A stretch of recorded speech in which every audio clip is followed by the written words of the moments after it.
3। अब विषय पर आते हैं। हिंदू धर्म के दर्शन के परीक्षण के लिए मैं न्याय की कसौटी तथा उपयुक्तता की कसौटी, इन दोनों कसौटियों को लागू करना चाहूंगा। प्रथम न्याय की कसौटी को लागू करूंगा। ऐसा करने से पहले मैं न्याय के तत्व से मेरा क्या अर्थ है, ये बात स्पष्ट करना चाहूंगा। इसकी व्याख्या प्रोफेसर बर्गबॉन से अच्छी किसी ने नहीं की है।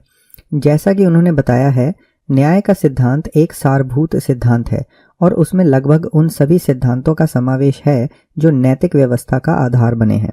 न्याय ने सदा ही समानता तथा कार्य के अनुरूप क्षतिपूर्ति के सिद्धांत को प्रतिपादित किया है। निष्पक्षता से समानता उभरी है।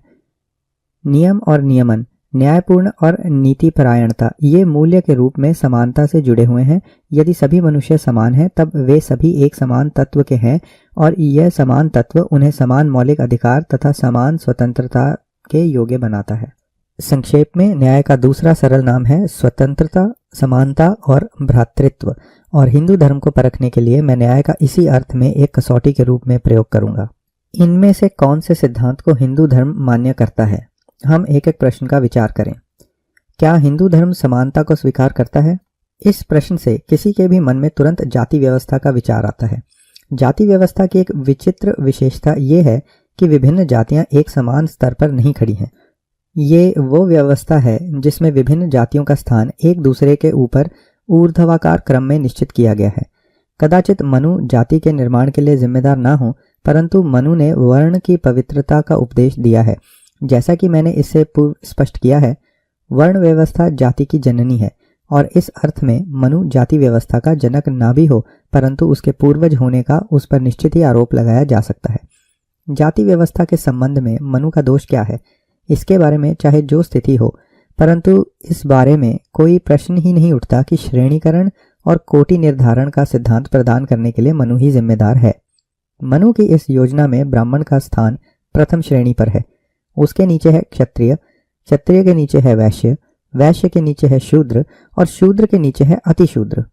क्रमिक श्रेणी की यह व्यवस्था असमानता के सिद्धांत को लागू करने का एक दूसरा सीधा तरीका है, ताकि सही रूप में यह कहा जा सके कि हिंदू धर्म समानता के सिद्धांत को मान्यता नहीं देता। सामाजिक प्रतिष्ठा की यह असमानता राज दरबार के समारोह में चलने वाले दरबार के अधिकारियों की श्रेणी में दिखाई देने वाली असमानता के समान नहीं है। समाज के विभिन्न वर्गों द्वारा हर समय, हर स्थान पर तथा सभी कार्यों में पालन की जाने वाली सामाजिक संबंधों की यह स्थायी व्यवस्था है जिसका सभी अमल करते हैं। इस बात को स्पष्ट करने के लिए काफी समय लग सकता है कि मनु ने कैसे जीवन की प्रत्येक अवस्था में असमानता के तत्व को लागू किया और उसे जीवन की एक सजीव शक्ति बनाया। परंतु फिर भी मैं गुलामी, विवाह तथा विधि के नियमों जैसे कुछ उदाहरण देकर यह बात स्पष्ट करना चाहूंगा। मनु ने गुलामी को मान्यता प्रदान की है। मनु ने 7 प्रकार के गुलाम बताए हैं, नारद ने 15 प्रकार के गुलाम बताए हैं, परंतु उसने उसे शूद्र तक ही सीमित रखा। केवल शूद्रों को ही शेष 3 ऊंचे वर्णों का गुलाम बनाया जा सकता था, परंतु ये ऊंचे वर्ण शूद्रों के गुलाम नहीं हो सकते थे। परंतु ऐसा प्रमाणित होता है कि व्यवहार में यह व्यवस्था मनु के नियम से भिन्न थी और केवल शूद्र ही गुलाम नहीं होते थे, किंतु अन्य 3 वर्णों के लोग भी गुलाम होते थे। ये स्थिति जब स्पष्ट हो गई तब नारद नाम के मनु के उत्तराधिकारी ने एक नया नियम बनाया। नारद का ये नया नियम निम्न प्रकार है 5.39। जब कोई मनुष्य अपनी जाति विशेष के कर्तव्यों का उल्लंघन करता है, उसे छोड़कर 4 वर्णों पर नीचे से ऊपर उल्टे क्रम में गुलामी लागू नहीं की जा सकती। इस संबंध में यह गुलामी किसी स्त्री की स्थिति के समान है। गुलामी को मान्यता प्रदान करना बहुत बुरी बात थी, परंतु यदि गुलामी को अपना रास्ता स्वयं निर्धारित करने की आज़ादी दी जाए तो उससे कम से कम एक लाभकारी प्रभाव होता है। कदाचित वह सभी को एक समान स्तर पर लाने की शक्ति बन जाति व्यवस्था की नींव को नष्ट कर देती, क्योंकि शायद उसके अंतर्गत ब्राह्मण किसी अछूत का गुलाम और अछूत किसी ब्राह्मण का मालिक बन सकता था। परंतु जब यह स्पष्ट हो गया कि अनुबंधित गुलामी उसी जैसा सिद्धांत है, तब उसे ही विफल करने के प्रयास किए गए। इसलिए मनु और उसके उत्तराधिकारियों ने गुलामी को मान्यता प्रदान करते हुए इस बात का भी आदेश दिया कि उसे वर्ण व्यवस्था के उल्ट क्रम से लागू नहीं किया जाए। इसका मतलब है, एक ब्राह्मण दूसरे ब्राह्मण का गुलाम बन सकता है, परंतु वह किसी दूसरे वर्ण का, जैसे क्षत्रिय, वैश्य, शूद्र अथवा अतिशूद्र का गुलाम नहीं हो सकता। परंतु दूसरी ओर एक ब्राह्मण इन 4 वर्णों के किसी भी व्यक्ति को गुलाम बना सकता है, परंतु उस व्यक्ति को नहीं जो ब्राह्मण है। एक वैश्य किसी वैश्य, शूद्र तथा अतिशूद्र को गुलाम बना सकता है, परंतु उसे नहीं जो ब्राह्मण अथवा क्षत्रिय नहीं, जो ब्राह्मण क्षत्रिय अथवा वैश्य है। एक अतिशूद्र किसी अतिशूद्र को ही गुलाम बना सकता है, परंतु उसे नहीं जो ब्राह्मण क्षत्रिय वैश्य तथा शूद्र है। अब विवाह पर मनु की धारणा का विचार करें। नीचे मनु के विभिन्न वर्णों के अंतरजातीय विवाह के नियम दिए गए हैं। मनु कहता है 3.12 द्विजों की पहली शादी के लिए उसकी जाति की स्त्री की ही संस्तुति की जाती है, परंतु ऐसे लोगों के लिए जिन्हें किसी कारण से पुनर्विवाह करना हो, उनके वर्णों के सीधे नीचे वर्ण की स्त्रियों को वरीयता दी जाती है। 3.13 एक शूद्र स्त्री केवल शूद्र की पत्नी बन सकती है। शूद्रा तथा वैश्य स्त्री एक वैश्य की पत्नी बन सकती है। वे दोनों तथा क्षत्रिय स्त्री एक क्षत्रिय की पत्नी बन सकती हैं, और वे तीनों तथा ब्राह्मणी ब्राह्मण की पत्नियां बन सकती हैं। मनु अंतरजातीय विवाह का विरोधी है। उसका कहना है कि प्रत्येक वर्ण अपने वर्ण में ही विवाह करे, परंतु उसकी निश्चित वर्ण के बाहर के विवाह को मान्यता थी। फिर यहाँ भी वह इस बात के लिए विशेष रूप से सचेत था कि अंतरजातीय विवाह से उसके वर्णों की असमानता के सिद्धांत को हानि न पहुंच सके। गुलामी के समान वह अंतरजातीय विवाह को अनुमति देता है, परंतु उल्ट क्रम से नहीं। एक ब्राह्मण जब अपने वर्ण के बाहर विवाह करना चाहे तब उसके नीचे के किसी वर्ण के साथ विवाह कर सकता है। एक क्षत्रिय उसके नीचे के दो वर्णों वैश्य और शूद्र स्त्री के साथ विवाह कर सकता है, परंतु किसी ब्राह्मण स्त्री के साथ विवाह नहीं कर सकता जो उससे ऊंचा वर्ण है। एक वैश्य किसी शूद्र वर्ण की स्त्री के साथ विवाह कर सकता है जो सीधे उससे नीचे है, परंतु वह ब्राह्मण तथा क्षत्रिय वर्ण की स्त्री के साथ विवाह नहीं कर सकता। ये भेदभाव क्यों? इसका केवल एक ही उत्तर है कि मनु असमानता के नियम को बनाए रखने के लिए अत्यधिक उत्सुक था। हम विधि के नियम को ही लें। विधि के नियम का सर्वसाधारण अर्थ यही समझा जाता है कि कानून के सामने सभी समान हैं। इस विषय पर मनु का क्या कहना है? ये बात जो कोई जानना चाहता हो वह उसकी आचार संहिता के निम्नलिखित शीर्षकों के अंतर्गत प्रस्तुत किया गया है। गवाही देने के लिए मनु के अनुसार उसे निम्न प्रकार से शपथ दी जाए। 8.87 शुद्ध हृदय न्यायकर्ता शुद्ध तथा सत्य वक्ता द्विज को कई बार पुकारेगा कि वह किसी देवता की प्रतिमा या ब्राह्मण की प्रतीक प्रतिमा के समक्ष पूर्व या उत्तर की ओर मुख कर खड़े होकर पूर्वाह्न में अपनी गवाही दे। 8.88 न्यायाधीश ब्राह्मण से कहो, क्षत्रिय से सत्य कहो, वैश्य से गोबीज और स्वर्ण की चोरी के पाप की झूठी गवाही से तुलना करते हुए तथा शूद्र से उन सभी पापों जो मनुष्य कर सकता है के दोषों की झूठी गवाही से तुलना करते हुए गवाही देने को कहेगा। 8.113 न्यायाधीश पुरोहित को उसके सत्य वचन की, क्षत्रिय को उसके घोड़ा अथवा हाथी अथवा शस्त्र की, वैश्य को उसकी गाय अनाज आभूषणों की, शूद्र को उसके सिर पर हाथ रखकर यदि वह झूठ बोला तो उसे सब पाप लगे कहकर शपथ दे। मनु झूठी गवाही देने वाले मामलों पर भी विचार करता है। उसके अनुसार झूठी गवाही देना अपराध है। वह कहता है 8.122 न्याय की विफलता को रोकने के लिए तथा दुराचार को रोकने के लिए बुद्धिमान मनुष्यों ने झूठी गवाही देने वालों के लिए कुछ दंड बतलाए हैं जिनकी आज्ञा ऋषि विधायकों ने दी है। 8.123 निम्न वर्णों को न्यायी राजा झूठी गवाही देने के लिए पहले जुर्माना लेकर उन्हें राज्य की सीमा त्याग देने को कहे, परंतु ब्राह्मण को केवल राज्य की सीमा त्यागने को कहे। किंतु मनु ने एक अपवाद स्थापित किया। 8.112 तथापि किसी स्त्री से प्रेम व्यक्त करते समय, विवाह के प्रस्ताव के समय, किसी गाय द्वारा घास अथवा फल खाते समय, यज्ञ के लिए लकड़ी ले जाते समय अथवा ब्राह्मण की रक्षा का वचन देते समय हल्की शपथ लेना घोर पाप है।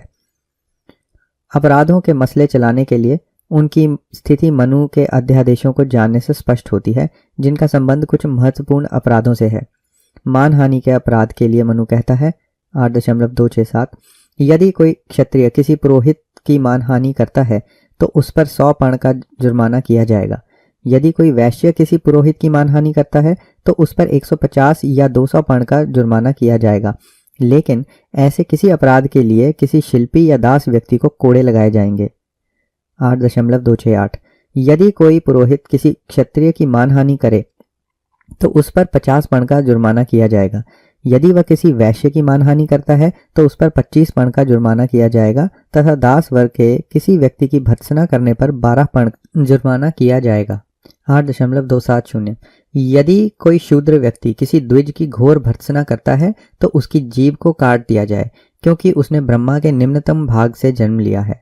8.271 यदि शूद्र उनके नामों तथा वर्णों का अपमानपूर्ण तरीके से उल्लेख करता है, मानो वह कहता है, अरे देवदत्त तू ब्राह्मण नहीं है, तो 10 अंगुल लंबी लोहे की गर्म सलाख उसके मुंह में डाली जाएगी। 8.272 यदि शूद्र घमंड पूर्वक पुरोहितों को उनके कर्तव्यों के लिए निर्देश देता है, तो राजा उसके मुंह तथा कान में गर्म तेल डालने का आदेश देगा। गाली देने के अपराध के लिए मनु कहता है 8.276 यदि कोई पुरोहित तथा क्षत्रिय आपस में गाली गलौज करते हैं, तो इस संबंध में जुर्माना विद्वान राजा द्वारा किया जाएगा और वह दंड या जुर्माना पुरोहित पर सबसे कम तथा क्षत्रिय पर उससे अधिक किया जाएगा। 8.277 उपरोक्त अपराध यदि कोई वैश्य शूद्र करते हैं, तब उन्हें जबान काटने की सजा छोड़कर शेष सभी प्रकार का दंड उनकी जाति के अनुसार दिया जाए। दंड का यह निर्धारित नियम है। प्रहार या मारपीट के अपराध के लिए मनु कहते हैं 8.279 जिस अंग द्वारा नीच जाति व्यक्ति ऊंची जाति के व्यक्ति पर हमला करेगा या उसे चोट पहुंचाएगा, उसका वह अंग काट लिया जाएगा। यह मनु का अध्यादेश है। 8.280 जिसने दूसरे पर हाथ उठाया हो अथवा डंडा उठाया हो, तो उसका हाथ काट दिया जाए, और जो क्रोध में आकर किसी के लात मारता है, उसका पैर काट दिया जाए। अहंकार के अपराध के लिए मनु कहता है 8.281 नीच जाति का कोई व्यक्ति यदि उच्च जाति के व्यक्ति के साथ उसी स्थान पर अभद्रता के साथ बैठेगा, तो उसके कूल्हे को दाग दिया जाएगा तथा उसे देश निकाला दे दिया जाएगा, या राजा उसके नितंब पर गहरा घाव करवा देगा। 8.282 यदि वह घमंड के साथ उस पर थूकता है, तो राजा उसके दोनों होठों को, यदि वह उस पर पेशाब करता है तो उसके लिंग को, यदि वह अपान वायु छोड़े तो उसकी गुदा को कटवा देगा। 8.283 यदि वह ब्राह्मण को बालों से पकड़ता है, या इसी तरह यदि वह उसका पैर या गला या अंडकोश पकड़कर खींचता है, तो राजा बिना किसी हिचक या संकोच के उसके हाथों को कटवा दे। व्यभिचार के अपराध के लिए मनु कहता है 8.359 यदि कोई शूद्र किसी पुरोहित की पत्नी के साथ वास्तव में व्यभिचार करता है, तो उसे मृत्यु दंड मिलना चाहिए। पत्नियों के मामले में सभी चारों वर्णों की स्त्रियों की विशेष रूप से रक्षा की जानी चाहिए।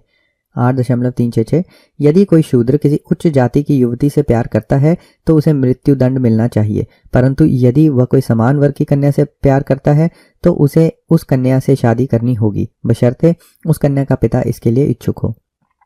8.374 यदि कोई शूद्र किसी द्विज स्त्री के साथ संभोग करता है, चाहे वह स्त्री घर पर रक्षित है अथवा अरक्षित, उसे उसी प्रकार दंड दिया जाएगा। यदि स्त्री अरक्षित है, तो अपराधी के लिंग को कटवाकर तथा उसकी संपत्ति को जब्त कर दंडित किया जाए। यदि वह रक्षित है, तो अपराधी की संपत्ति को जब्त कर उसे प्राणदंड दिया जाए। 8.375 रक्षित ब्राह्मणी के साथ व्यभिचार करने पर वैश्य 1 वर्ष की सजा के बाद अपनी समस्त धन संपत्ति खो देगा। क्षत्रिय पर 1000 पर्ण जुर्माना किया जाएगा और गधे के मूत्र से उसका मुंडन किया जाएगा। 8.376 लेकिन यदि कोई वैश्य या क्षत्रिय किसी अरक्षित ब्राह्मणी के साथ व्यभिचार करता है, तो राजा वैश्य पर 500 पर्ण तथा क्षत्रिय पर 1000 पर्ण का केवल जुर्माना करेगा। 8.377 लेकिन यदि ये दोनों किसी ने केवल रक्षित पुरोहितानी वरण किसी गुणवती के साथ व्यभिचार करते हैं, तो वे शूद्रों के समान दंडनीय हैं अथवा तृणाग्नि में जलाने योग्य हैं। 8.382 यदि कोई वैश्य किसी रक्षित क्षत्रिय स्त्री के साथ या कोई क्षत्रिय किसी रक्षित वैश्य स्त्री के साथ व्यभिचार करता है, तो उन दोनों को वही दंड दिया जाएगा जो अरक्षित पुरोहितानी के मामले में दिया जाता है। 8.383 लेकिन यदि कोई ब्राह्मण इन दोनों वर्णों की किसी रक्षित स्त्री के साथ व्यभिचार करता है, तो उस पर 1000 पर्ण का जुर्माना किया जाना चाहिए, और रक्षित शूद्र स्त्री के साथ व्यभिचार करने पर क्षत्रिय या वैश्य पर भी 1000 पर्ण का जुर्माना किया जाना चाहिए। 3.384 यदि कोई वैश्य किसी रक्षित क्षत्रिय स्त्री के साथ व्यभिचार करता है, तो जुर्माना 500 पर्ण होगा। लेकिन यदि कोई क्षत्रिय किसी वैश्य स्त्री के साथ व्यभिचार करता है, तो उसका सिर मूत्र में मुंडवा देना चाहिए या उल्लिखित जुर्माना लेना चाहिए। 8.385 यदि पुरोहित किसी क्षत्रिय वैश्य अथवा शूद्र अरक्षित स्त्री के साथ व्यभिचार करता है, तो उसे 500 पर्ण का दंड दिया जाना चाहिए, और किसी नीच वर्ण संकर जाति की स्त्री के साथ संबंधों के लिए उसे 1000 पर्ण का दंड देना होगा। अपराधों के लिए सजा देने की पद्धति पर विचार करने पर मनु की योजना इस विषय पर बहुत ही मनोरंजक प्रकाश डालती है। निम्नलिखित अध्यादेशों पर विचार करें। 8.379 पुरोहित वर्ग के व्यभिचारी को प्राण दंड देने के बजाय उसका अपकीर्ति कर मुंडन करा देना चाहिए तथा इसी अपराध के लिए अन्य वर्गों को मृत्यु दंड तक दिया जाए। 8.380 राजा समस्त पाप करने वाले ब्राह्मण का भी वध कभी न करे, किंतु संपूर्ण धन के साथ अक्षत उसे राज्य से निर्वासित कर दे। 11.126 क्षत्रिय वर्ण के किसी सदाचारी मनुष्य की जानबूझकर हत्या करने पर किसी ब्राह्मण की हत्या के लिए जो दंड दिया जाता है उसका 1/4 दंड होगा। वैश्य की हत्या के लिए उसका 8वां भाग और शूद्र की हत्या के लिए जो निरंतर अपने कर्तव्य का पालन करता है उसका 16वां भाग। 11.127 बिना द्वेष भाग के यदि ब्राह्मण किसी क्षत्रिय की हत्या कर देता है तो उसे उसके सभी धार्मिक संस्कारों को करने के बाद पुरोहित को 1 बैल और 1000 गाय देनी चाहिए। 11.128 अथवा संयमी तथा जटाधारी होकर ग्राम से अधिक दूर पेड़ के नीचे निवास करता हुआ 3 वर्ष तक ब्रह्म हत्या के प्रायश्चित को करे। सदाचारी वैश्य का बिना कारण वध करने वाला ब्राह्मण इसी प्रायश्चित को 1 साल तक करे अथवा 1 बैल के साथ 100 गायों को पुरोहित को दे। बिना इरादे के शूद्र का वध करने वाला ब्राह्मण 6 मास तक इसी वृत्ति को करे अथवा 1 बैल और 10 सफेद गायें पुरोहित को दे। 8.381 ब्राह्मण वध के समान पृथ्वी पर दूसरा कोई बड़ा पाप नहीं है, अतएव राजा मन से भी कभी ब्राह्मण का वध करने का विचार न करे। 8.126 एक ही प्रकार के बार बार होने वाले अपराधों पर विचार करते हुए और उसका स्थान तथा समय निश्चित करते हुए अपराधी को दंड देने की अथवा सजा भुगतने की पात्रता को देखते हुए राजा को केवल उन लोगों को ही सजा देनी चाहिए जो उसके लिए पात्र हैं। 8.124 ब्रह्मा के पुत्र मनु ने 3 कनिष्ठ वर्गों के विषय में दंड के 10 स्थानों को कहा है और ब्राह्मण को पीड़ा रहित अर्थात बिना किसी प्रकार दंडित किए केवल राज्य से निकाल दिया जाता है। 8.125 जननेंद्रिय का 1 भाग पेट, जबान, 2 हाथ और 5वां 2 पांव, आंखें, नाक, दोनों कान, संपत्ति और मृत्यु दंड के लिए संपूर्ण शरीर सजा के स्थान है। हिंदू तथा गैर हिंदू आपराधिक न्याय शास्त्र में कितना विलक्षण अंतर है। अपराध के लिए दंड देते हुए हिंदू धर्मशास्त्रों में कितनी विशाल असमानता लिखी गई है।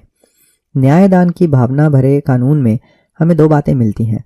एक भाग जिसमें अपराध की व्याख्या तथा उसे भंग करने वाले को न्यायोचित दंड देने की व्यवस्था है और दूसरा वह नियम कि एक ही प्रकार का अपराध करने वालों को एक समान दंड होगा।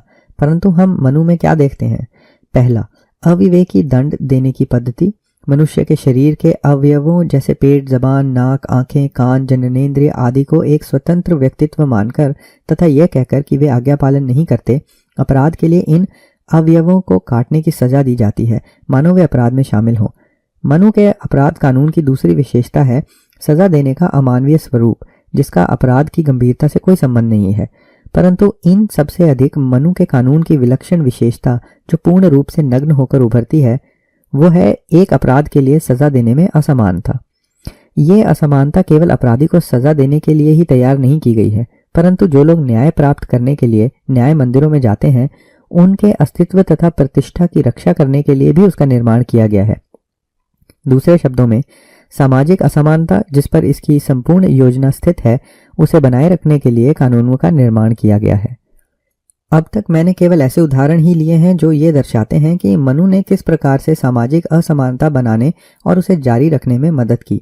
परंतु अब मैं मनु द्वारा प्रयुक्त किए गए ऐसे मसले उठाना चाहूँगा जो स्पष्ट करते हैं कि मनु ने धार्मिक असमानता का निर्माण भी किया। ये ऐसे मसले हैं जिनका संबंध उन बातों से है जिसे आश्रम तथा धर्मविधि संस्कार कहा जाता है। हिंदुओं का ईसाइयों की तरह धर्म संस्कारों पर विश्वास है। उनमें केवल एक ही अंतर है कि हिंदुओं में इतने अधिक धर्म संस्कार हैं कि उनकी संख्या देखकर रोमन कैथोलिक ईसाई भी आश्चर्यचकित हो जाएंगे। आरंभ में इन धार्मिक विधियों की संख्या केवल 40 थी और उनका मनुष्य के जीवन के महत्वपूर्ण प्रसंगों से लेकर छोटी छोटी बातों से संबंध था। पहले उनकी संख्या 20 तक कम की गई, बाद में घटाकर 16 कर दी गई और उस संख्या पर हिंदुओं के धर्म संस्कार स्थिर हो गए हैं। इन धार्मिक संस्कारों के मूल में असमानता की भावना किस हद तक अभिव्यक्त हुई है, इस बात को स्पष्ट करने के पूर्व पाठकों को इस बात का ज्ञान अवश्य होना चाहिए कि ये नियम क्या है। सभी नियमों का परीक्षण करना असंभव है, उनमें से कुछ नियमों को जानना ही पर्याप्त होगा। मैं केवल 3 प्रकार के नियमों का ही उल्लेख करूंगा जिनका संबंध दीक्षा, गायत्री तथा दैनिक हवन से है। पहले दीक्षा संस्कार को देखते हैं। किसी व्यक्ति का पवित्र धागे से अभिषेक कर दीक्षा संस्कार संपन्न किया जाता है, जनेऊ पहनाना। इस अभिषेक संस्कार के मनु के कुछ महत्वपूर्ण नियम हैं। 2.36 जन्म के बाद ब्राह्मण पिता को 8वें वर्ष में, क्षत्रिय पिता को 11वें वर्ष में और वैश्य पिता को 12वें वर्ष में अपने पुत्र को उसके वर्ग प्रतीक का अभिषेक करना चाहिए। 2.37 ब्राह्मण अपने बालक के ज्ञान वर्धन के लिए 5वें वर्ष में, क्षत्रिय अपने बालक का पराक्रम बढ़ाने के लिए 6ठे वर्ष में और वैश्य अपने बालक के धन धान्य की समृद्धि के लिए 8वें वर्ष में उपनयन संस्कार कराए। ब्राह्मण को 16 वर्ष, क्षत्रिय को 22 और वैश्य की 24 वर्ष की अवस्था होने से पहले गायत्री मंत्र द्वारा उपनयन कराना चाहिए। इसके बाद इन तीनों वर्णों के सभी युवक जिनका उचित समय पर अभिषेक ना हुआ हो, जाति से बहिष्कृत बन जाते हैं। उनका गायत्री से पतन होता है और गुणवान लोग उनकी निंदा करते हैं और वे ब्रात्य कहलाते हैं। 2.147 मनुष्य को विचार करना चाहिए कि उसके माता पिता ने अपनी परस्पर संतुष्टि के लिए उसे जो जन्म दिया है और जो वह अपनी माँ के गर्भ से प्राप्त करता है वह केवल मानव जन्म है, परंतु संपूर्ण वेदों का ज्ञानी आचार्य जिस बालक को विधि पूर्वक उसकी दैवी माता सावित्री से उत्पन्न करता है वह बालक सत्य, अजर और अमर है। 2.169 पहला जन्म नैसर्गिक माता से, दूसरा जन्म अपनी परिधि के बंधन से और तीसरा जन्म यज्ञ संस्कारों के उचित पालन से होता है।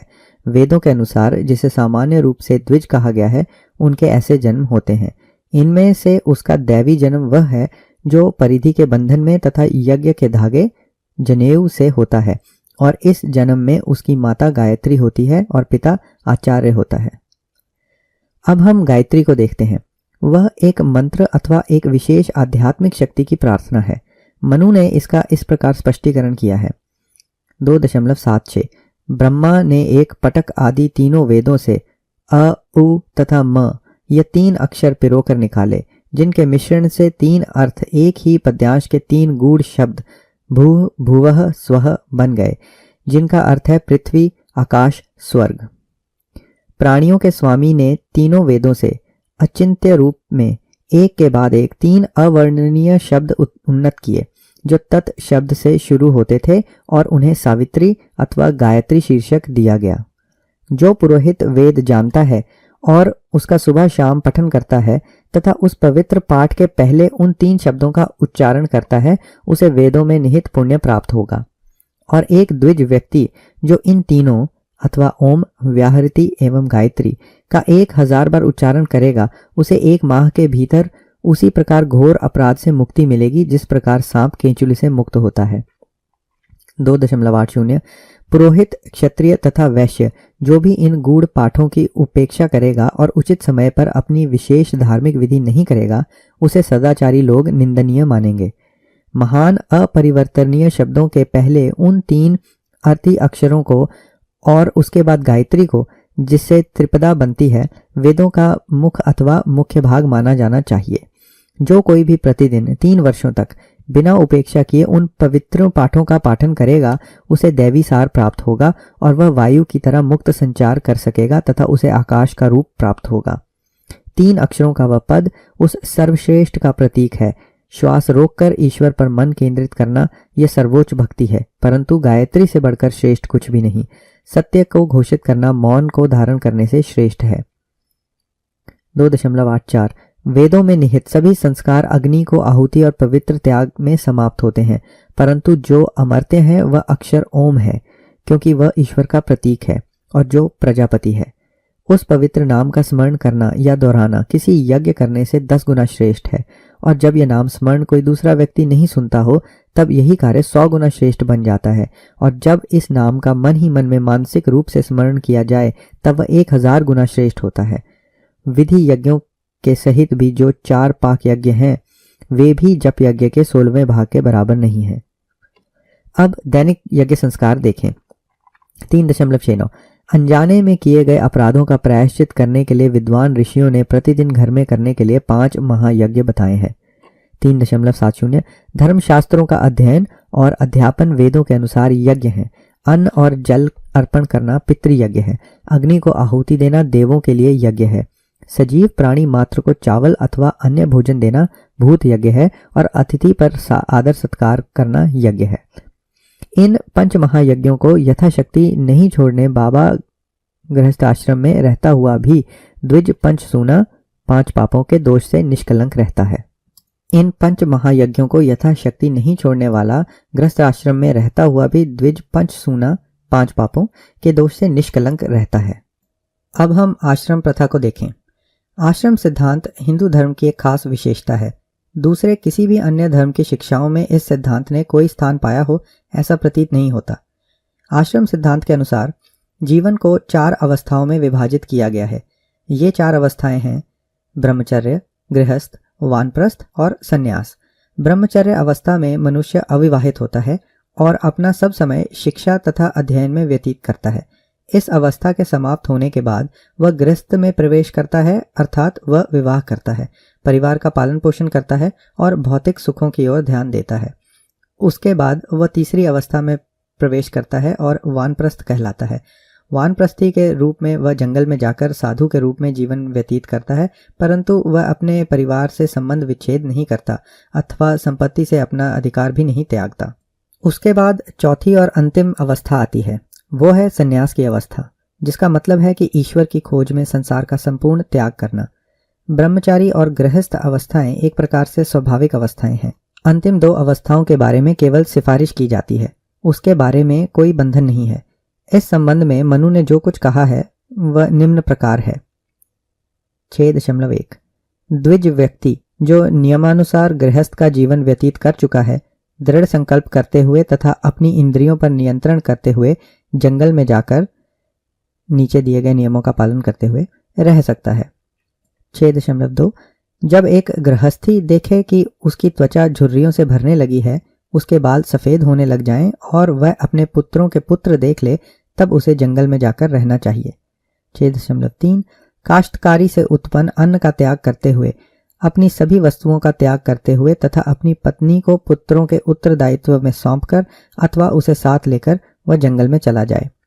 6.33 परंतु इस प्रकार अपने नैसर्गिक जीवन का तीसरा भाग जंगल में गुजार कर अपने जीवन के चौथे हिस्से में सभी सांसारिक संबंधों का त्याग करते हुए वह साधु के रूप में जीवन व्यतीत करे। इन नियमों में सम्मिलित असमानता यद्यपि पूर्ण रूप से स्पष्ट नहीं है, परंतु ये वास्तविक है। हम ये देख सकते हैं कि ये सभी संस्कार और आश्रम व्यवस्था केवल द्विज जन्मे लोगों तक ही सीमित है। शूद्रों को इनसे वंचित रखा गया है। यद्यपि मनु को उनके समारोह मनाने में कोई आपत्ति नहीं है, परंतु उसे अपने समारोह में उनके द्वारा पवित्र मंत्रों का प्रयोग करने पर आपत्ति है।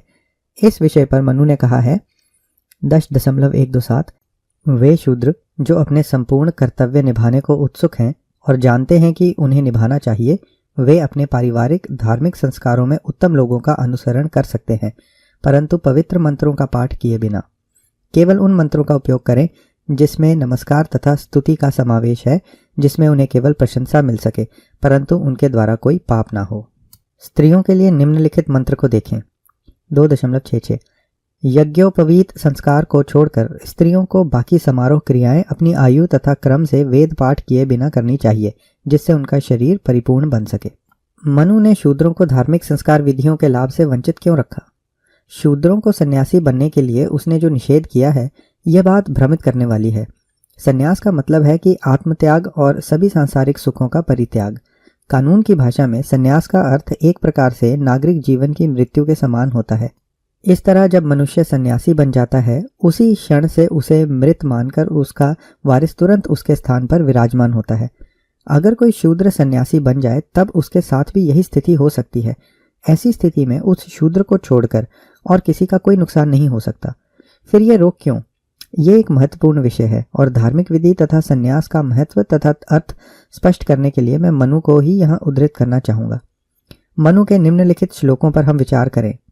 2.26 द्विज जन्मे मनुष्य को वेदों द्वारा निर्देशित गर्भधारण समारोह तथा धार्मिक संस्कार करने चाहिए, जिसके कारण उसका शरीर इस जन्म में तथा मृत्यु के बाद पवित्र बन जाता है और पाप से मुक्त हो जाता है। 2.28 वेदों के अध्ययन से, प्रतिज्ञाओं से आहुति चढ़ाकर, पवित्र पाठों के उच्चारण से, तीनों वेदों के उपार्जन से, देव ऋषि तथा पितरों को तर्पण देकर, पुत्रों को जन्म देकर, महान यज्ञ करके तथा धार्मिक संस्कारों द्वारा इस मानव शरीर को ब्रह्म प्राप्ति के योग्य बनाया जाता है। ये संस्कारों का ध्येय तथा उद्देश्य है। मनु ने संन्यास का भी ध्येय तथा उद्देश्य स्पष्ट किया है। 6.81 इस प्रकार से धीरे धीरे जो सभी संबंधों का त्याग करता है तथा सभी द्वंद्वों से मुक्त होता है वही केवल ब्रह्म में लीन होता है। 6.85 एक द्विज जन्मा व्यक्ति जो लगातार उपरोक्त कर्तव्यों का पालन करते हुए संन्यास लेता है वह इस धरती पर सभी पापों से मुक्त हो जाता है और श्रेष्ठ ब्रह्म पद को प्राप्त होता है। इन श्लोकों से ये बात स्पष्ट हो जाती है कि स्वयं मनु के अनुसार धार्मिक संस्कारों का उद्देश्य शरीर को पवित्र बनाना तथा पाप से इस जीवन में तथा उसके बाद के जीवन में मुक्ति पाना और अपने आप को ईश्वर के साथ मिलन के योग्य बनाना है। मनु के अनुसार संन्यास का उद्देश्य ईश्वर तक पहुंचना और उसमें विलीन हो जाना है, और फिर भी मनु कहता है कि धार्मिक विधि का संन्यास केवल उच्च वर्गों का ही अधिकार है। वह शूद्रों के लिए उन्मुक्त नहीं क्या? शूद्र के लिए अपना शरीर पवित्र बनाना तथा अपनी आत्मा को शुद्ध बनाना आवश्यक नहीं है? क्या शूद्र ईश्वर तक पहुंचने की अभिलाषा नहीं रख सकता? कदाचित मनु ने इसका उत्तर हाँ में दिया होगा। तब उसने ऐसे नियम क्यों बनाए? इसका उत्तर यह है कि मनु सामाजिक असमानता में कट्टर विश्वास रखता था और वह धार्मिक समानता को स्वीकार करने के खतरे को जानता था। यदि मैं ईश्वर के सामने हूं तब इस धरती पर समान क्यों नहीं बन सकता? मनु शायद इस प्रयत्न से भयभीत था। इसकी स्वीकृति देने और सामाजिक असमानता को समाप्त करने के लिए धार्मिक समानता की अनुमति देने की बजाय उसने धार्मिक समानता को नकारना ही अधिक पसंद किया।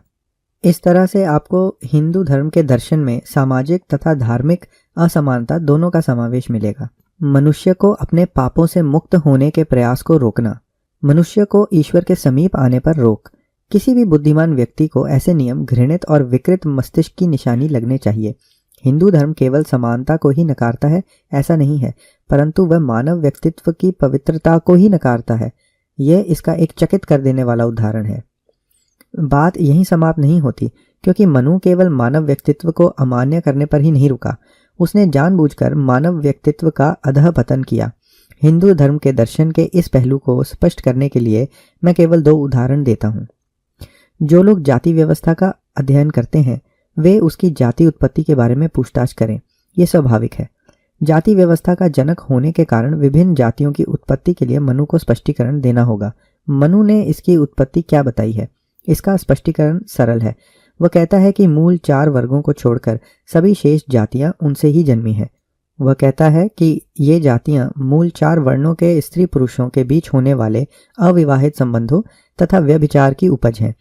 इन 4 वर्णों के स्त्री पुरुषों में अनैतिकता तथा स्वेच्छागार इतना असीमित हो गया कि उसके कारण इन असंख्य आत्माओं से भी अनगिनत जातियों का उदय हुआ।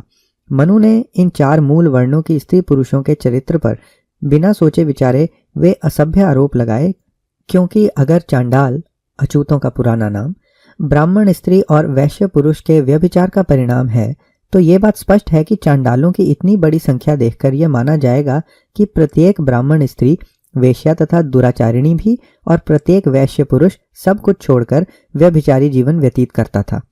ऐसा प्रतीत होता है कि विभिन्न जातियों को हीन बनाने की अपनी मूर्ख लालसा की पूर्ति के लिए इन जातियों को नीच उत्पत्ति का कारण बताकर मनु जानबूझकर ऐतिहासिक तथ्यों को विकृत बना रहा है। इस संबंध में मैं केवल 2 उदाहरण देता हूँ। हम मनु की मगध और वैदेहिक जातियों की उत्पत्ति लेते हैं और महान व्याकरणाचार्य पाणिनि की उन्हीं जातियों को दी गई उत्पत्ति से उसकी तुलना करते हैं। मनु का कहना है कि मगध जाति वैश्य पुरुष और क्षत्रिय स्त्री के संभोग से उत्पन्न हुई। मनु कहता है कि वैदेहिक जाति वैश्य पुरुष और ब्राह्मण स्त्री के संभोग से उत्पन्न हुई। अब पाणिनि को देखें। पाणिनि कहते हैं कि मगध का अर्थ है वह व्यक्ति जो मगध नाम के देश का निवासी हो। वैदेहिक के संबंध में पाणिनि कहते हैं इसका मतलब है वह व्यक्ति जो विदेह नाम के देश का निवासी हो। दोनों में कितना विरोधाभास है। पाणिनि ईसा से 300 वर्ष पहले हुआ, मनु ईसा के 200 वर्ष पश्चात हुआ। तब लोगों पर पाणिनि के समय में कोई कलंक नहीं लगा था। वे लोग मनु के हाथों कलंकित हो गए। इसका उत्तर यही है कि मनु उन लोगों को अधःपतित करने पर तुला हुआ था। मनु लोगों को जानबूझकर बदनाम करने पर क्यों तुला हुआ था? ये ऐसा कार्य है जिसकी खोजबीन अभी की जानी है, परंतु इस बीच हमारे सामने एक ऐसा विलक्षण विरोधाभास आता है कि जब धर्म मनुष्य मात्र को ऊंचा उठाने और उन्नत करने में लगा हुआ था, हिंदू धर्म उन्हें अधःपतित और अप्रतिष्ठित करने में व्यस्त था। हिंदू धर्म में हीनता की भावना किस प्रकार व्याप्त है उसे एक अन्य उदाहरण देते हुए मैं हिंदू बालकों के नामकरण के नियमों के द्वारा स्पष्ट करूंगा। हिंदुओं के नाम 4 प्रकार के होते हैं। इसका संबंध यूं तो 1. पारिवारिक देवता के साथ होता है। 2. जिस माह में बच्चा जन्म लेता है उसके साथ।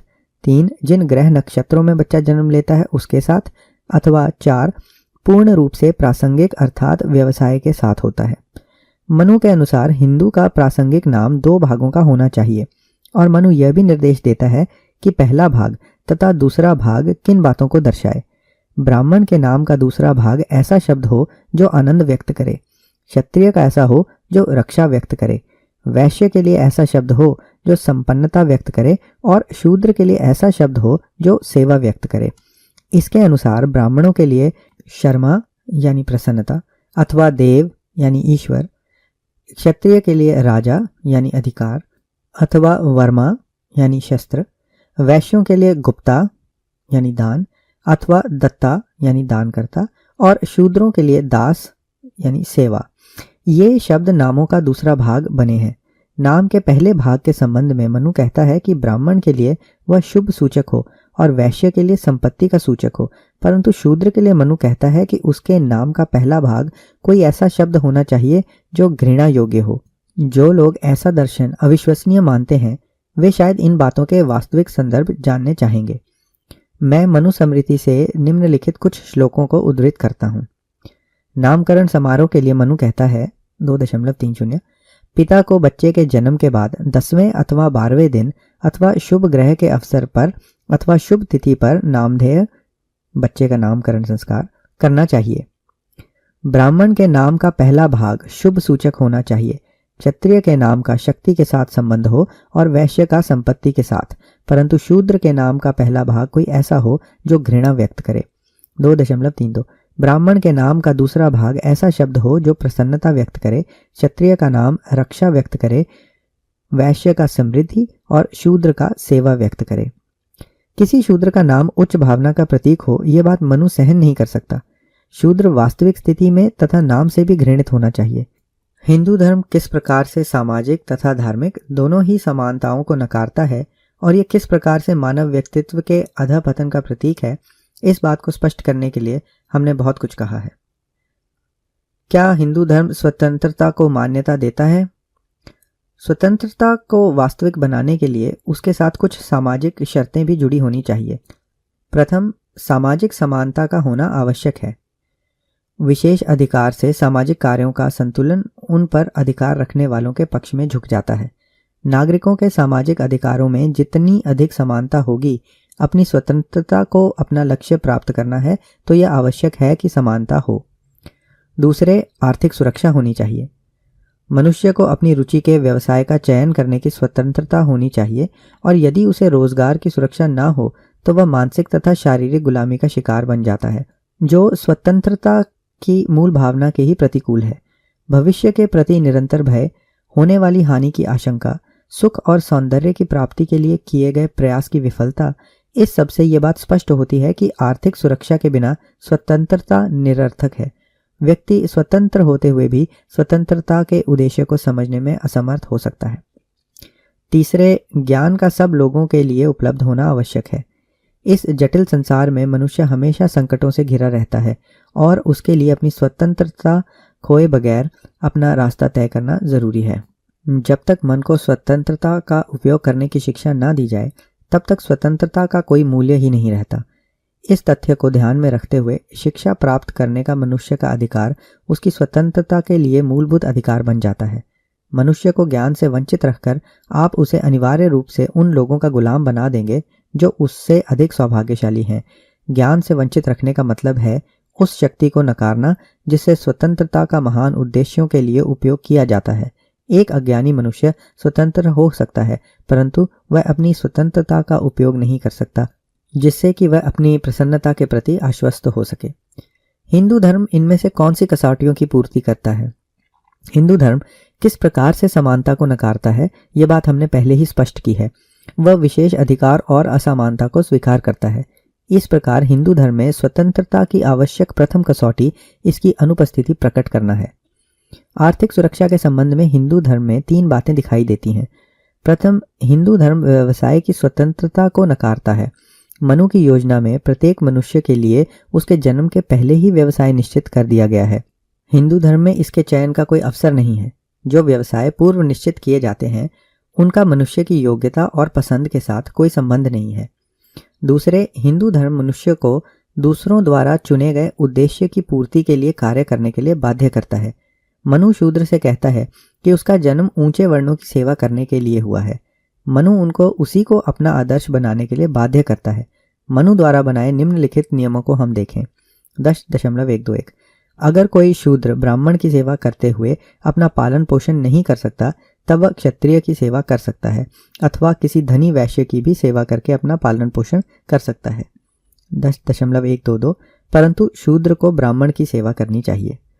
मनु ने शूद्रों के लिए कोई आदर्श बनाने की बात को ही नहीं छोड़ दिया, वो एक कदम और आगे बढ़ता है और कहता है कि उसके लिए नियत किए गए कार्य से वह भाग नहीं सकता और ना ही उसे टाल सकता है, क्योंकि मनु ने राजा के लिए जो कर्तव्य निश्चित किए हैं उनमें से एक कार्य यह है कि राजा ये देखे कि शूद्रों सहित सभी जाति के लोग अपने निश्चित कर्तव्यों का पालन करें।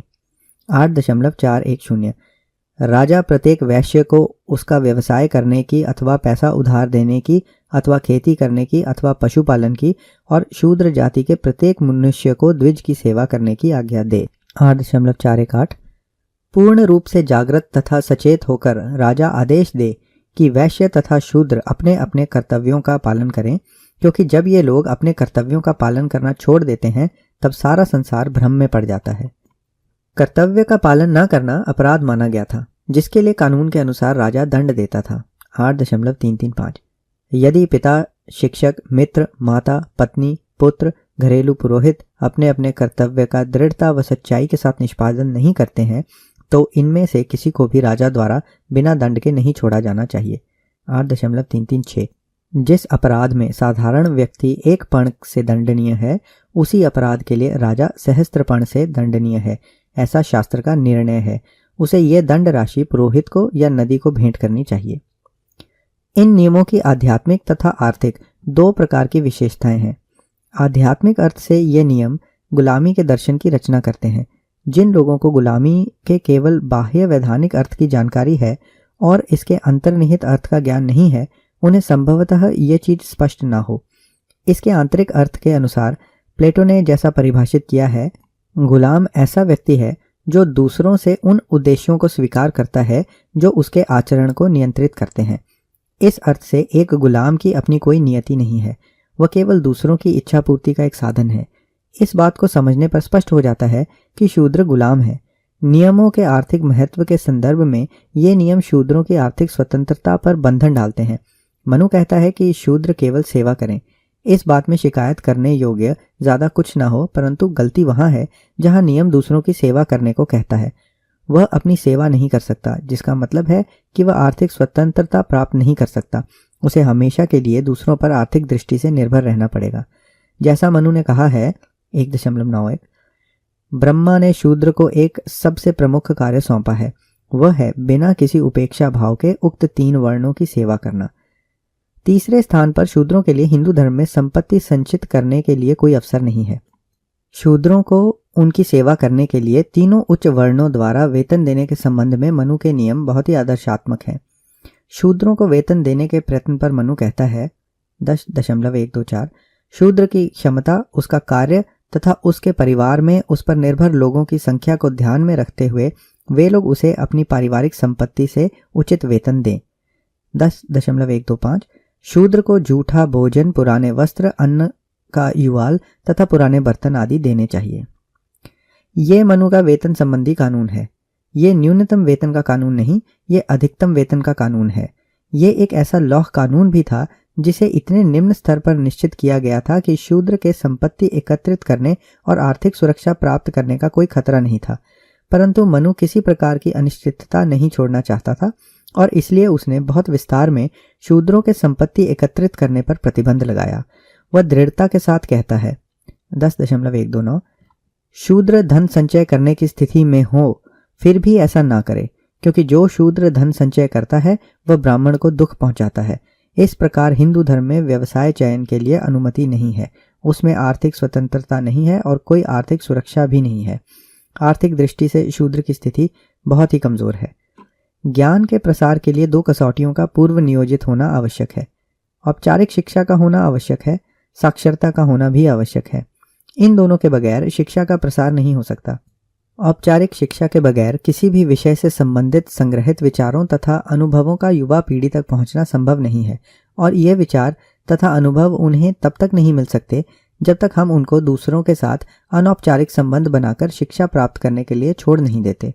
औपचारिक शिक्षा के बगैर ये नई दृष्टि प्राप्त नहीं कर सकता, उसका दृष्टिकोण व्यापक नहीं बन सकता और वह अपने दैनिक कार्यक्रमों का गुलाम बनकर अज्ञानी रह जाएगा। परंतु औपचारिक शिक्षा के लिए विशेष माध्यमों जैसे पाठशालाएं, पुस्तकें, नियोजन साधन सामग्री और अध्ययन आदि की आवश्यकता होती है। जब तक मनुष्य साक्षर न हो वह पढ़ना लिखना जैसे माध्यमों का लाभ कैसे ले सकता है। पढ़ने लिखने की कला अर्थात साक्षरता का प्रसार और औपचारिक शिक्षा, ये दोनों बातें साथ साथ चलने वाली हैं। इन दोनों के अस्तित्व के बगैर ज्ञान का प्रसार नहीं हो सकता। इस संदर्भ में हिंदू धर्म की क्या स्थिति है? औपचारिक शिक्षा का सिद्धांत हिंदू धर्म में बहुत ही सीमित रूप में है। औपचारिक शिक्षा केवल वेदों के अध्ययन तक ही सीमित है। यह स्वाभाविक था क्योंकि हिंदुओं की यह धारणा थी कि वेदों के बाहर कोई ज्ञान नहीं है। ऐसी स्थिति होने के कारण औपचारिक शिक्षा वेदों के अध्ययन तक ही सीमित रही। इसका एक दूसरा परिणाम यह हुआ कि हिंदुओं ने यह माना है कि उनका यही कर्तव्य है। वेदों के अध्ययन के लिए स्थापित पाठशालाओं से केवल ब्राह्मणों को ही लाभ हुआ। शासन ने कला तथा विज्ञान के अध्ययन के लिए संस्थाओं की स्थापना करना अपनी जिम्मेदारी नहीं समझी, जिनका व्यापारी तथा मजदूर वर्ग के लिए उपयोग हो सकता था। शासन की इस उपेक्षा के कारण उन्हें दूसरा रास्ता अपनाना पड़ा। प्रत्येक वर्ग ने वे जो कार्य परंपरा से करते आ रहे थे उसे करने का ज्ञान अपने सदस्यों को देने का प्रबंध किया। वैश्य जाति के लोगों का यह कर्तव्य था कि प्रत्येक युवा वैश्य व्यापारिक तंत्र, गणित, कोई भाषा तथा व्यापार की कुछ वास्तविक जानकारी जान सके। इन बातों की शिक्षा उसे उसके पिता के साथ व्यापार करते समय मिल जाती थी। कलाकारों अथवा दस्तकारी वर्ग जो शूद्रों से उभरा, वह अपनी कला दस्तकारी अपने बच्चों को इसी तरह देने लगा। शिक्षा पारिवारिक बन गई थी, शिक्षा व्यवहारिक थी। उसने केवल विशेष कार्य करने की कुशलता बढ़ाई, उसने नई धारणाएं नहीं बनाई, उसने दृष्टि का विकास नहीं किया, जिसका नतीजा ये हुआ कि व्यवहारिक शिक्षा ने उसे केवल कार्य करने का एक अलग और समान तरीका सिखाया, जिससे उसकी कुशलता बदलते वातावरण में एक ठोस अयोग्यता बन गई। निरक्षरता हिंदू धर्म का एक कुटिल परंतु संपूर्ण प्रक्रिया का स्वाभाविक अंग बन पाई। इस प्रक्रिया को समझने के लिए हमारे लिए मनु द्वारा वेदों के अध्ययन तथा शिक्षा से संबंधित जो नियम बनाए गए उनकी ओर ध्यान देना आवश्यक है। उसमें निम्नलिखित नियमों पर विचार किया गया है। 1.88 वेदों के अध्ययन करने तथा वेदों की शिक्षा देने का कार्य सृष्टा ने ब्राह्मणों को सौंपा है। 1.89 क्षत्रियों को उसने सृष्टा ने आदेश दिया है कि वे वेदों का अध्ययन करें। 1.90 वैश्यों को उसने सृष्टा ने आज्ञा दी कि वे वेदों का अध्ययन करें। 2.116 जो गुरु की आज्ञा के बगैर वेदों का ज्ञान प्राप्त करेगा, ऐसा माना जाएगा कि उसने धर्मशास्त्रों की चोरी करने का अपराध किया है और वह यातनाओं में डूब जाएगा।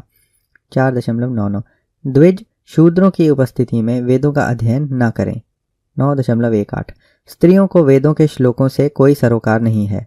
11.198 यदि किसी द्विज ने अनुचित रूप से वेदों का रहस्योद्घाटन किया है, अर्थात शूद्रों तथा स्त्रियों को, तो वह पाप करता है।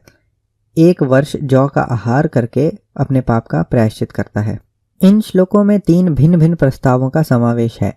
ब्राह्मण, क्षत्रिय तथा वैश्य वेदों को अध्ययन कर सकते हैं, परंतु इनमें से केवल अकेले ब्राह्मणों को ही वेदों की शिक्षा देने का अधिकार है। परंतु शूद्रों के संबंध में उनको वेदों का अध्ययन ही नहीं करना चाहिए, बल्कि उसके पठन को भी नहीं सुनना चाहिए। मनु के उत्तराधिकारियों ने शूद्रों की वेदों के अध्ययन से संबंधित इस अयोग्यता को एक अपराध बना दिया, जिसके लिए कड़ी सजा हो सकेगी। उदाहरण के लिए गौतम ऋषि ने कहा है 12.4 यदि शूद्र जानबूझकर वेदों का पठन सुनता है, तब उसके कानों में पिघलता शीशा या लाख डाली जाए। यदि वह वेदों का उच्चारण करता है, तब उसकी जबान काट दी जाए। यदि वह वेदों पर अपना प्रभुत्व स्थापित करता है, तब उसके शरीर के टुकड़े टुकड़े कर दिए जाएं। कात्यायन ऋषि ने भी इसी प्रकार के विचार व्यक्त किए हैं। ऐसा कहा जा सकता है कि प्राचीन संसार ने सामान्य लोगों को शिक्षा देने की अपनी जिम्मेदारी निभाने में असफल होने का अपराध किया है। परंतु संसार में ऐसा कोई भी समाज नहीं है जिसने अपनी सामान्य जनता को धर्म ग्रंथों का अध्ययन करने की मनाही का अपराध किया हो।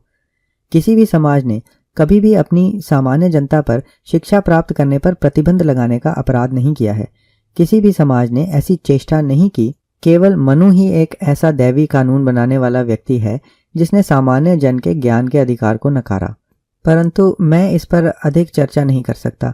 मैं बहुत शीघ्र ये बताने के लिए चिंतित हूँ कि सामान्य जनता पर वेदों के अध्ययन के विरुद्ध प्रतिबंध लगाने से किस प्रकार निरक्षरता तथा विधर्मी जीवन के अज्ञान का निर्माण हुआ। इसका उत्तर सरल है। ये बात समझना आवश्यक है कि पढ़ाई लिखाई का वेदों के अध्ययन तथा शिक्षा से स्वाभाविक संबंध है। पढ़ाई लिखाई उन लोगों के लिए आवश्यक चीज थी जिन्हें वेदों के अध्ययन का विशेष अधिकार था और वे इस अध्ययन के लिए मुक्त थे। जिन्हें वेदों के पढ़ने का अधिकार नहीं था उनके लिए पढ़ाई लिखाई आवश्यक नहीं थी। इस प्रकार से शिक्षा वेदों के अध्ययन का एक निमित्त बन गई।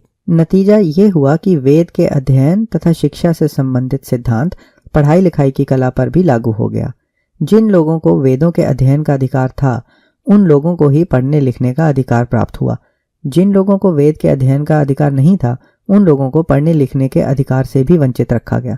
इस प्रकार यह कहना सर्वथा उपयुक्त है कि मनु के विधान के अनुसार पढ़ना लिखना केवल कुछ मुट्ठी भर ऊंचे वर्णों का अधिकार बन गया और निरक्षरता उन अनेक नीचे वर्णों का भाग्य बन गई। इस विश्लेषण में थोड़ा आगे बढ़ने पर यह स्पष्ट हो जाएगा कि शिक्षा का निषेध करने के कारण मनु ही उस अज्ञान के लिए जिम्मेदार है जिसमें सर्वसाधारण जनता फंस गई। इस प्रकार हिंदू धर्म ज्ञान के प्रसार का एक माध्यम होने की बजाय अंधकार का एक सिद्धांत है।